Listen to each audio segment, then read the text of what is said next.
Hey, it's Sid with Table Talk with Sid, a life memo. I wanted to discuss divorce and how to begin to work through it as it's coming upon you and your family, the steps you can take to kind of give yourself a head start, a little bit of an understanding, a buffer, all of these things. And this subject is being brought up because I have a dear friend that is going through a divorce, and unfortunately, divorce is more common than not. It is something that happens often to many families across the United States and in the world. But within our country, it's something it's quite big, and I feel like often there's not a lot of guidance or wherewithal or an understanding on maybe a different outlook on how divorce works and how to find the good. So in with this discussion of divorce, I'm also going to be throwing in some thoughts of addiction, because just in this example of dealing with this friend of mine, he's going through a divorce because his wife is having a drinking problem. Now, you can take this information and use it for any divorce that happens, regardless if someone's struggling with an addiction or not. First of all, one of the ways to begin looking at divorce, and again, I'm going to speak on it as addiction, but it can literally be someone losing their way, someone maybe lost themselves. So many reasons for addiction, but for a divorce also. So in this case, as he is heading towards this, and his children just found out last night, that this is what's happening. He's feeling very lost and what to do regarding it, how to get through it. And one of the most beautiful things that I've realized in my life is that often we, as a society, we believe in, first of all, way too many people just walk away from things too easily, and often too many people try to hold on and make it work, quote unquote. And one of the greatest forms of love you can give someone is the opportunity to struggle. Now, struggle isn't always struggle. It's not always a downfall.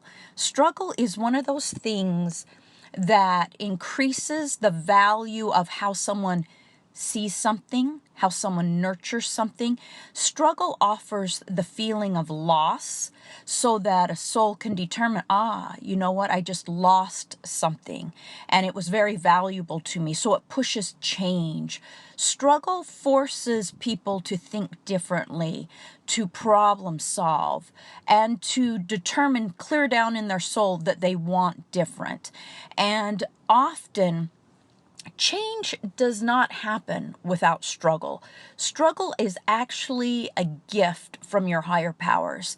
It's something that is offered to you to help you to really clarify who you are, where you're going, and what you want. Where's your value? All of these things. So in this case, his wife has begun drinking. Well, she's been drinking for a while, but it's just becoming, obviously, an overwhelming problem for the entire family. And he's feeling very guilty that she does not want to make the marriage work, and so it's heading for divorce. But one of the greatest gifts he can give, if he can understand that, and this is something for him he's going to have to digest so he can pass it along to his children. But life, once again, is not falling apart, it's falling together. So the way it's falling together here is often the way we can show the most amount of love possible to a person is to allow them space. Often you can show love by offering room to struggle, to think, to have time on your hands without all of the things that one is accustomed to allow a person to quote unquote go without, right? Maybe go without the companionship or go without the family for a moment. And understanding this. So his wife obviously is extremely angry, and she doesn't want to make it work, yet she wants to say hateful, meanful things to the children. One of the biggest bits of advice I can give anyone that was given to me by my father through his own divorce to my mother was, he said, the biggest form of love I can show my children is to never say anything negative about their mother to them. So when I was going through my divorce, I did the same. I absolutely did everything in my power to make sure I never said anything negative about their father to them. Regardless of how I feel, the children have a right to love that parent, that other parent, however they choose to love them, to have a relationship any way they choose. So that advice was very powerful, because with that, in my experience, in which I am also granting and giving to my friend, I also figured out that by explaining to my children, we'll just take in this instance, explaining to them the definition of addiction.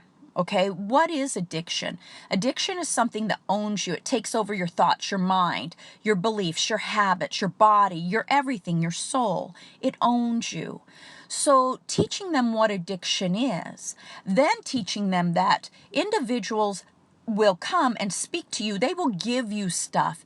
And sometimes that person who's dealing with an addiction is either giving you the thoughts and the behavior of the addiction, or are they speaking as in a valid person, as in who they truly are? And learning to determine who I'm hearing what from. So when that parent gives quote unquote false information to that child, without demeaning that parent, helping your children to understand that person is angry right now. With anger, and within this situation, with addiction, comes a lot of words and a lot of thoughts that are ill-balanced, that are not truth, and that are not in the betterment of the family. So when words come at them, they then have some kind of history or education to be able to determine, is it quote unquote my mother speaking to me, or is this the addiction? Is what's being said to me truth, or is it misery? Teaching your children and yourself in this type of situation to determine what I'm hearing from this person. Is it truth? Is it them? Is it love? Is it looking for options and opportunity? Or is it misery? Is it the addiction taking over? Helps you to determine what information you're going to own, or your children, what information you're going to let go. So back to this, as divorce happens, one of the greatest forms of love you can show yourself, your family, and that individual that you're divorcing. Now, regardless if you want to save the marriage, or regardless if you need the marriage to be done, that person gave a gift. And if the children were the only gift that person gave you, so be it. That gift, whatever that is, happiness, love, forgiveness, companionship, friendship, whatever that gift was, that gift has earned itself respect. So finding a way to have respect, patience, understanding, and sometimes, yes, you've got to walk away, take a deep breath so that you can take a hold of that again.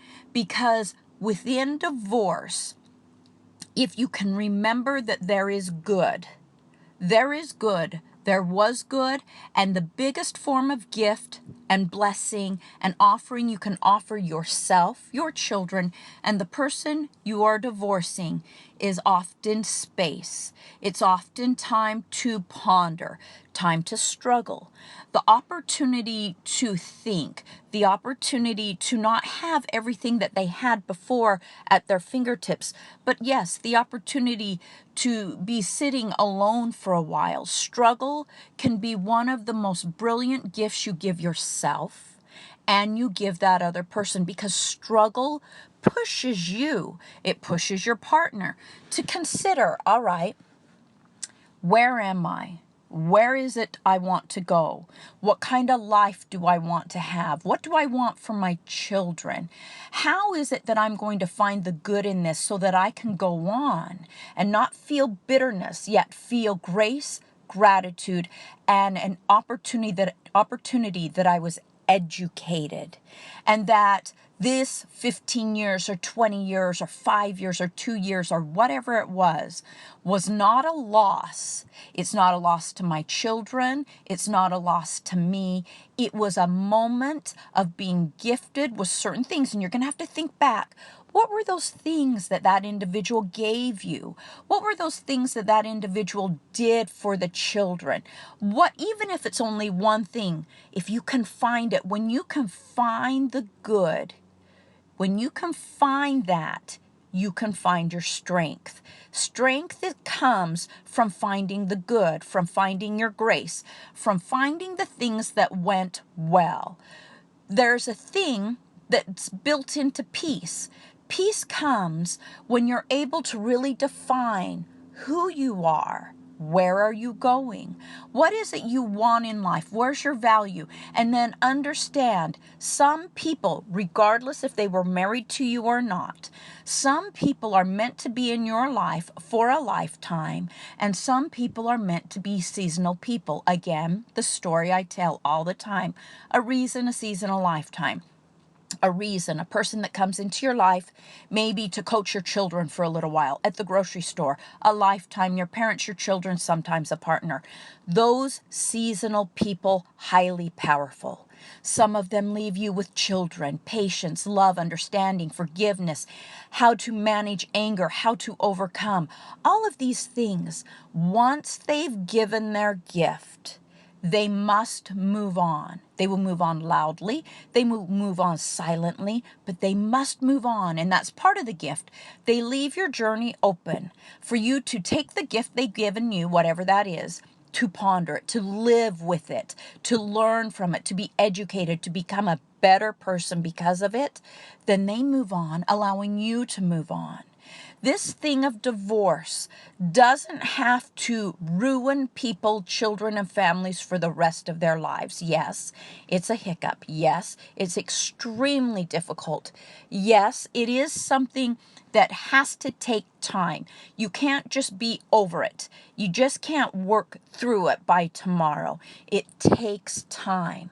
But I will tell you this: if you will sit with it, if you will find the good, if you will really determine, how did this person better your life?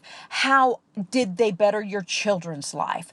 How is it that you're going to gift them the opportunity to struggle, not out of hatred, not out of revenge, but out of love? How is it you're going to help them to overcome their addiction or their problem or their selfishness by removing yourself?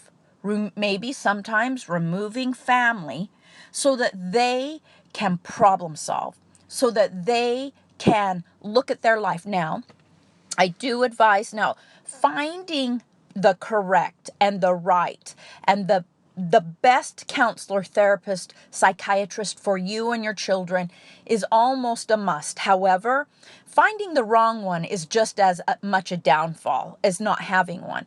Often the ability to chat, to toss things around with someone who is not close to you, someone that doesn't have any ties which way or the other, is highly valuable. When I got a divorce, I immediately put my children into counseling.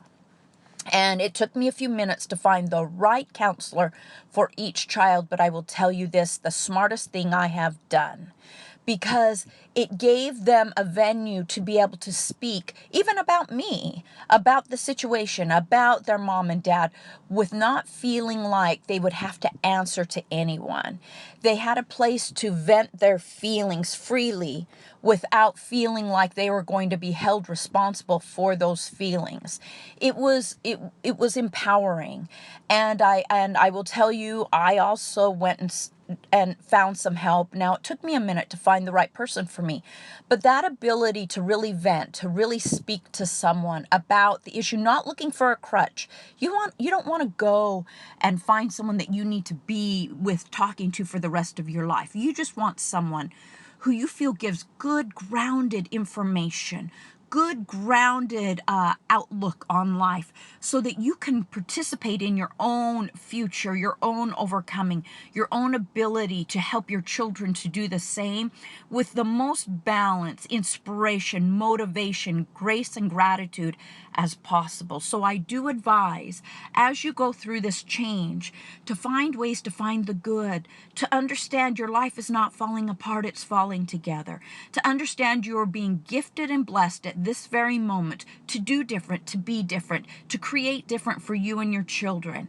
and that this person that may or may not be leaving your life has gifted you in some sort of way, and that your opportunity is to find the gift, sit heavy on the gift, focus on the gift, so that as you move on, you're not moving on with bitterness, anger, and hatred, because this person has gifted you in a way nobody else could have ever gifted you.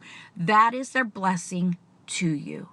All right, in your day, you may fall down, stand up, brush off, and move on. Talk to you.